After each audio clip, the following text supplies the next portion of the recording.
가나 혼인잔치에서 예수님께서 물로 포도주를 만드신 표적을 행하신 장면이죠. 맹물로 포도주를 만든 표적, 요한복음 2장 11절에 기록하고 있는데요. 예수께서 이 첫 표적을 갈릴리 가나에서 행하여, 공관복음에는 그 순서가 잘 명확하게 구분되어 있지 않지만 사도 요한은 이 첫 표적과 둘째 표적을 분명하게 성경에 기록해 놓고 있습니다. 그래서 예수님이 이 공생에 시작하는 물세례 받고 성령 세례를 받았을 때 그날로부터 사흘째 되는 날로 요한복음 2장 1절이죠. 갈릴리 가나에 혼례가 있었다.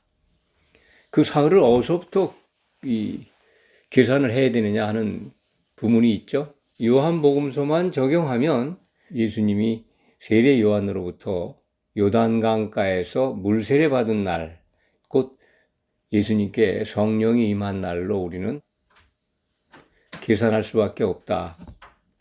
사흘이라는 기간이 의미가 있죠. 예수님이 십자가에서 운명하시고 사흘째 되는 날, 만 3일 지난 다음에 부활하시는 그런 의미가 있습니다. 그래서 고난을 받고 제3일에 살아나리라 라고 하는 말씀을 예수님께서 여러 차례 제자들에게 미리 일러주십니다. 그와 연관해서 이 사흘의 의미를 부여할 수는 있습니다만 그냥 우리는 이 첫 표적을 행한 날, 가나 혼인잔치에서 예수님께서 물로 포도주를 만들어서 사람들을 즐겁게 한 날, 이렇게 기억해도 될 것 같습니다. 그런데 우리가 오늘 본문에서 좀 살펴봐야 될, 주의 깊게 들여다봐야 될 대목이 있습니다. 혼례식에는 이 포도주가 굉장히 메인이죠. 아마 유대 지역은 특별히 그랬던 것 같습니다. 우리나라는 술이 좀 다르죠. 막걸리가 옛날 시골 잔치에서는 아주 메인입니다. 혼례식에 포도주가 떨어지니까 참 난감하죠. 그 소식이 아마 마리아에게 들렸던 것 같습니다. 그러니까 이 혼인 잔치에 포도주가 떨어지면 속된 말로 안고 없는 찐빵이잖아요. 내용물이 없는, 껍데기만 있는 잔치가 염려스러웠던지 예수님께 요청을 합니다. 그 요청하는 마리아의 마음속을 좀 들여다볼 필요는 있습니다. 생모죠. 생모 마리아로부터 이 잔치에 진짜 중요한 메인 메뉴인 포도주가 떨어져 간다. 그것을 좀 어떻게 해봐라 라고 아들에게 부탁하는 거 아니에요. 요청하는데 그거에 대한 리퀘스트 요청을 받은 예수님의 반응이 굉장히 싸늘하죠. 그리고 잘 이해를 쉽게 할 수 없는 말씀을 하십니다. 4절 말씀이죠. 예수께서 이르시되 여자여 나와 무슨 상관이 있나이까 내 때가 아직 이르지 아니하였나이다. 호칭도 어머니 그렇게 한 게 아니라 여자요. 이 여자라고 하는 호칭은 그냥 평범한 한 여자라는 겁니다. 여자여 나와 무슨 상관이 있나이까. 이 말씀이 이 원문에 보면은 나에게와 당신에게 무엇이 있나이까. 이 일이, 이 포도주 떨어진 것을 해결하는 이 일이 나에게도 당신에게도 아무런 관계가 없다. 그런 말씀입니다. 그러니까 이것을 행한다고 해서 마리아의 생각과 내 생각에 공통점은 없습니다. 그렇게 의역을 할 수 있겠습니다. 그게 무슨 말씀일까요? 무슨 상관이 있나이까? 라고 하는 건, 거기 이제 그 다음에 하신 말씀이 연결이 되어 있습니다. 내 때가 아직 이르지 아니하였나이다. 내 때라고 하는 것은 인자로 오신 목적, 그것은 십자가에서 피를 흘려야 되는 것 아니겠습니까? 그 때가 아직, 그러니까 십자가를 짐으로써 교회가 세워지게 되는데 그때가 이르지 아니하였다. 이렇게 말씀하신 걸로 우리는 해석을 합니다. 그러니까 예수님이 내 때가 아직 이르지 아니하였다 하는 것은 십자가를 지실 때가 아직 이르지 아니했다. 그 말씀으로 받아들이면 됩니다. 이 상관이 없는 것, 예수님과 마리아에게 상관이 없다 하는 것은 표적을 행한다 하더라도 공통점이 없다는 거죠. 마리아의 생각이 그러니까 예수님의 생각과 지금 같지 않다는 것을 우리가 힌트 받는 것 아니겠습니까? 생모 마리아는 예수님이 이 표적을 행함으로써 뭔가를 기대하고 있었던 것 같아요. 그 잔치에 뭐 흥을 유지하고 기쁨을 더 주고 뭐 그것도 있죠. 잔치의 그 즐거움, 기쁨이 계속 이어가야 한다는 그런 그 인간적인 생각도 있었겠습니다만 마리아만이 갖고 있는 숙제일 수도 있습니다. 마리아에게 해결되지 않은 숙제. 그거는 천사가 와서 한 말이 성령으로 잉태돼서 그 아이가 나면 다윗 왕위를 잇게 된다. 왕이 태어날 거다라고 하는 말씀을 들었는데 예수를 낳았을 때 그 왕이 나면 좀 뭔가 좀 달라야 되지 않습니까? 근데 구유에 뉘었잖아요. 아기 예수를 찾아온 목동들이 천사가 전해준 말이라고 마리아에게 일러줬는데 그 구유에 누워있는 아기가 표적이라고 마리아는 그거를 정말 이해하기 어려웠을 것 같습니다. 왕이 왜 태어나서 짐승 밥그릇에 누워 있어야 되나? 구유에 뉘었을 때 그 낳은 엄마의 심정이 어떻겠습니까? 이제 그런 것들, 왜 나에게 왕이 나실 거라고 예언을 해줬는데 30년이 지나도록, 그때 낳은 예수가 30년이 지나도록 왕의 기미는 안 보이고 전혀 증거들이 또는 그 왕으로서 등극을 하고 자신이 생각했던 것보다 그 이상으로 아이에게 뭔가 나타나야 되는데 안 나타나고 있는 거죠. 30세가 지난 겁니다. 그때까지 그걸 얼마나 노심초사하면서 기다렸겠어요. 인간적으로. 그 예수가 참 인류를 구원하기 위해서, 인류의 죄를 씻어주기 위해서 오신 이 대속제물로 오신 하나님의 아들 인자인 것을 알지 못하는 한 정말 답답하고 안타까웠을 겁니다. 그것뿐만이 아니죠. 예수를 임신했을 때 동네 사람들로부터 많은 어떤 의혹의 눈초리를 받지 않았겠습니까? 혼례도 이르기 전에 임신을 해서 어쨌거나 사람들의 눈, 또 수군거림 이런 것들이 그날 혼인잔치 날 포도주가 떨어졌을 때 자기 아들 예수가 뭔가를 표적을 보이면 그러한 의구심이 해소되지 않을까. 그 옛날 30년 전에 내게 주신 그 예언의 말씀, 이 모든 것들이 이루어지는구나. 그리고 내가 낳은 예수가 이스라엘을 회복할 왕이구나.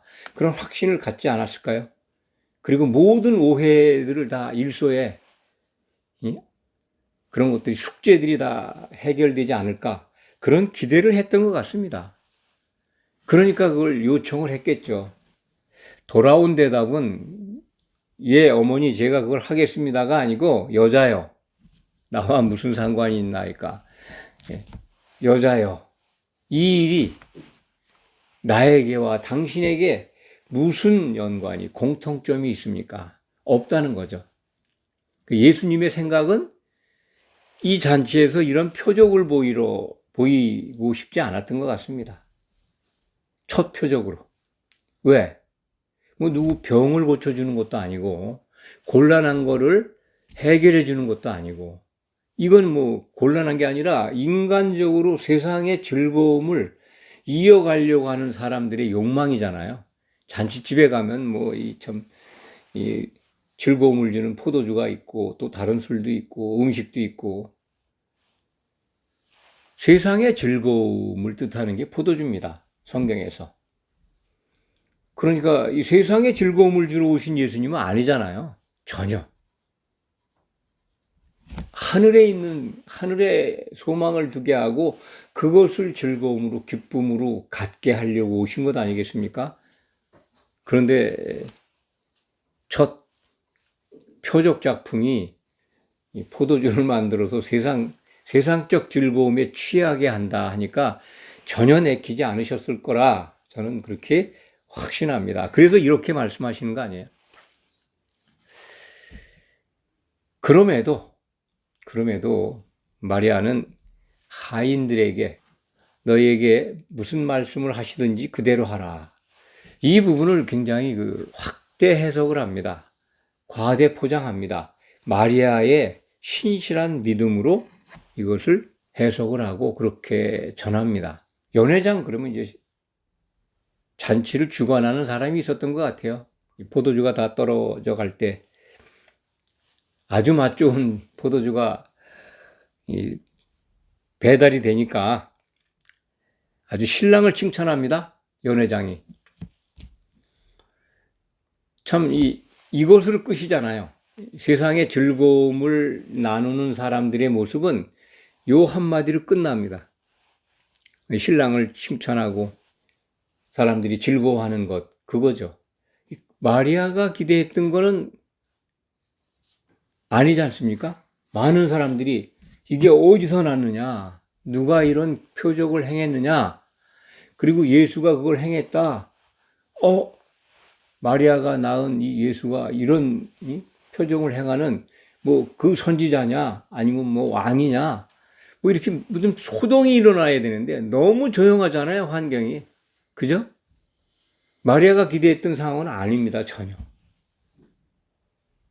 그러니까 연회장은 맛을 보고 좋은 포도주가 여태 남아있구나라고 감탄할 뿐이지 하객들이 이게 물로 포도주를 만든 것은 하인들만 아는 거잖아요.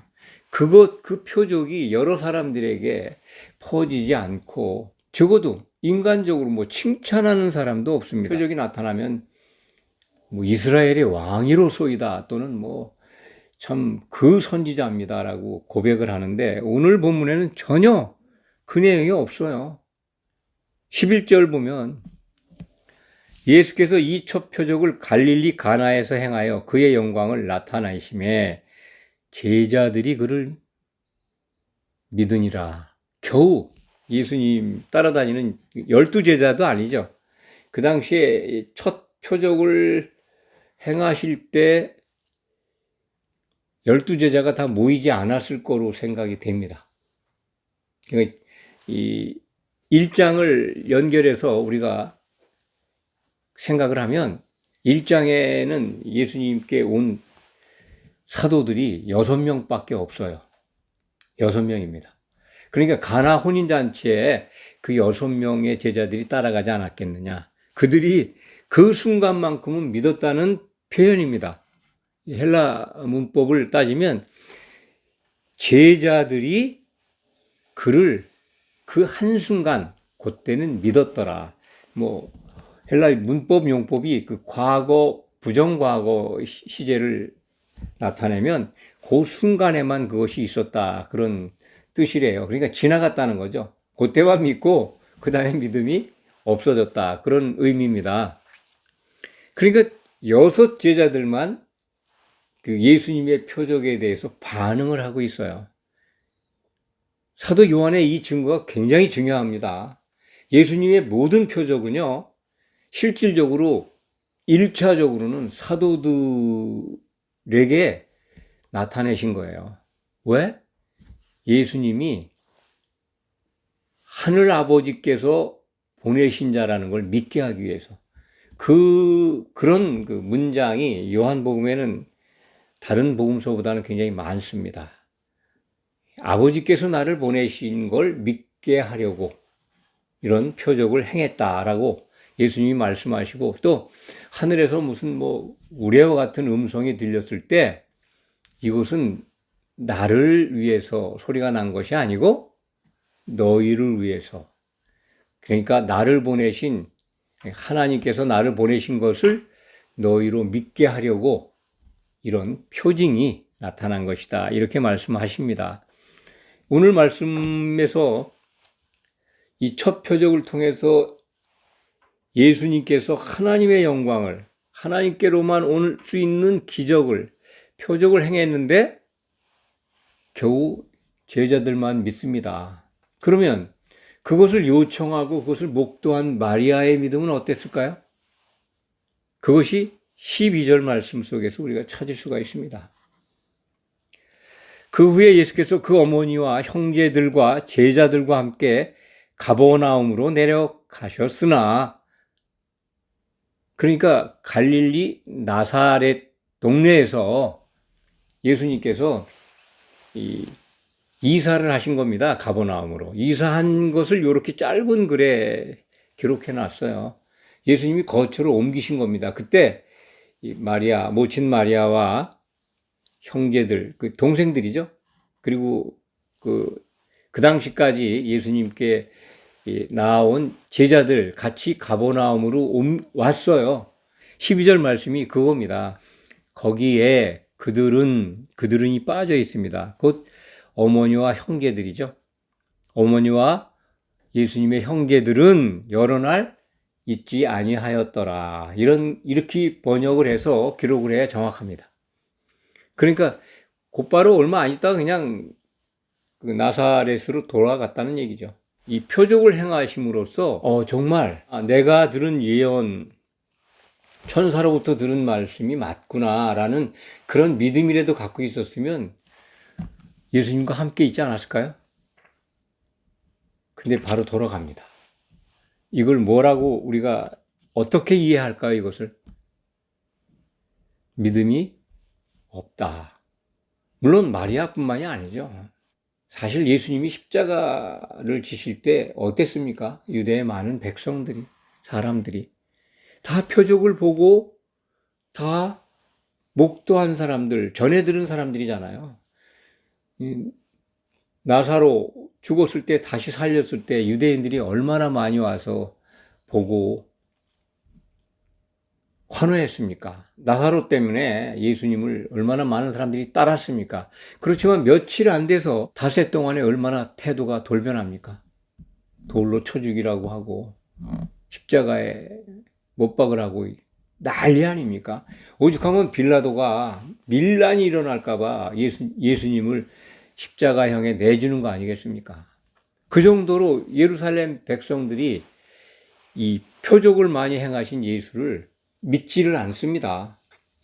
제가 이 말씀 드리는 거는 사람들은요, 또 특히 기독인들 표적 좋아하고 이적, 기적, 하나님이 행하신 건 표적입니다.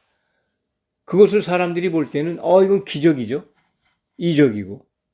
그런 것들로 인해서 정말 예수님께서 이루신 그 믿음은 받지 못한다 하는 것을 오늘 본문을 통해서 알 수 있다.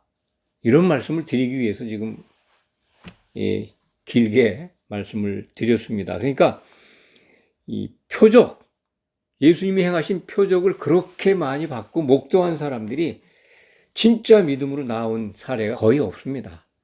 12사도들 뿐이에요. 그 중에서 가룟 유다는 탈락이지 않습니까? 그들의 믿음도 오순절 성령 강림 이후에 정말 믿음을 갖게 됩니다. 물로 포도주를 만드시는 그 표적을 행하신 건 마리아의 요청도 들어주신 것이지만 진짜 목적은 예수님을 따라다니는 이 몇몇 제자들을 믿게 하신 겁니다. 내가 하나님으로부터 보냄을 받았다. 그 목적이에요. 다른 사람들은 다 반응이 없잖아요. 그걸 요청한 모친 마리아도 예수님을 향한 믿음이 바뀌질 않습니다. 그 내용들이 신약성경에 너무 많이 있어요. 많습니다. 예수님이 제자들을, 자기를 따르는 제자들을 가르칠 때 찾아와 가지고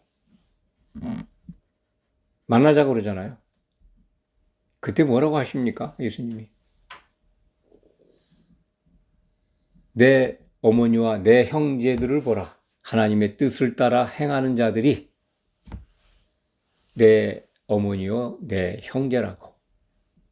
그때 그 마리아와 그 동생들이 예수님을 찾아왔는데 사실 배경은 예수님이 귀신 들렸다는 거예요. 소문에 의하면.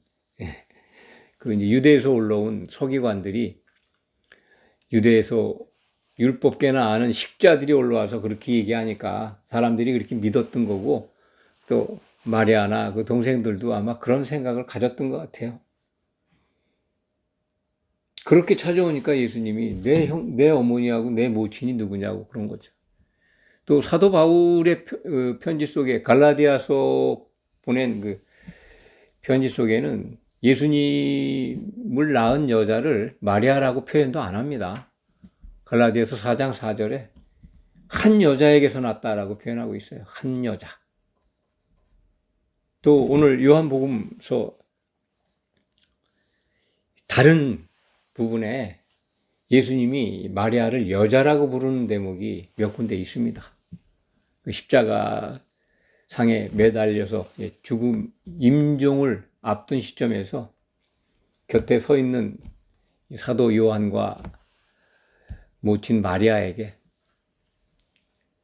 여자여 라고 부릅니다. 여자여. 그래서 사도 요한이 마리아를 모시게 되는데 그때 호칭이 마리아에게 마더가 아니에요. 마더가 그냥 우먼입니다. 어떤 여자, 한 여자.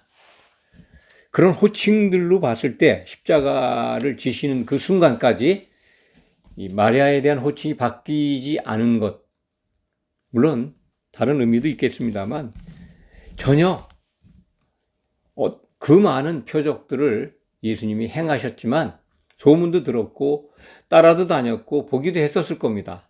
그런데 예수님께로 나오는 믿음은 없었다. 마지막 순간까지.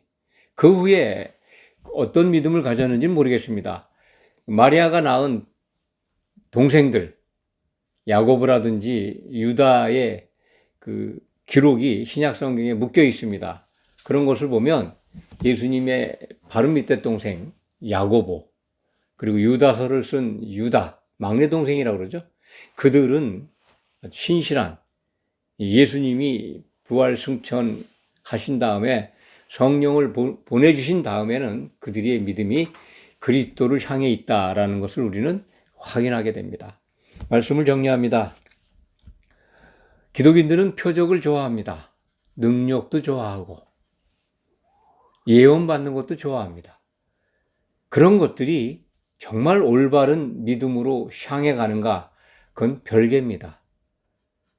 표적은 반드시 그리스도의 그 믿음을 견인하지 못합니다.